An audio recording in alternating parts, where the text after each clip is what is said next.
वळूयात पुढील बातमीकडे। सरकारी काम आणि 50 वर्ष थांब, जमिनीच्या मोबदल्यासाठी शेतकऱ्याच्या 50 वर्ष संघर्ष। नांदेडच्या पाटबंधारे विभागाचा ढिसाळ कारभार समोर आला। न्यायालयाकडून कार्यालयावर मालमत्ता जप्तीचे आदेश। कॅनॉलमध्ये गेलेल्या जमिनीचा मोबदला मिळवण्यासाठी नांदेडमधील एका शेतकऱ्याला तब्बल 50 वर्षांपासून संघर्ष करावा लागला।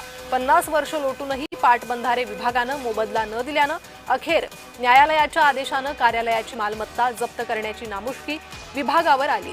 विश्वनाथ चुकेवाड यांची 2 एकर जमीन 50 वर्षांपूर्वी कॅनॉलसाठी संपादित करण्यात आली, पण वर्षानुवर्ष पाटबंधारे विभागाच्या चक्रा मारूनही त्यांना मोबदला मिळाला नाही।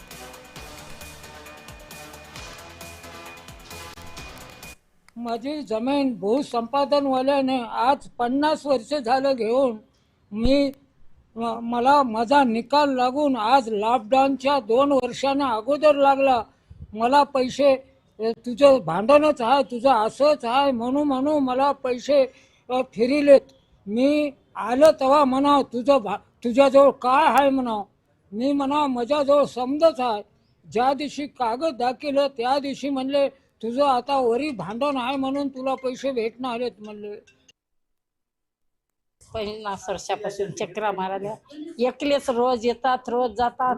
ये जशी काही येऊना दी ऐकू येईना, कवा येतात की काय नाही की काही कोणी काही गाडीतून कटतील काही होतील वाटती।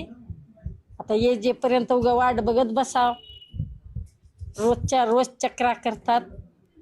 आता काही बकळबाऱ्यात याच्या संघ सुद्धा आलो मी, तर कोणी बोलना, कोणता साहेब राहते तर कोणता राहीना।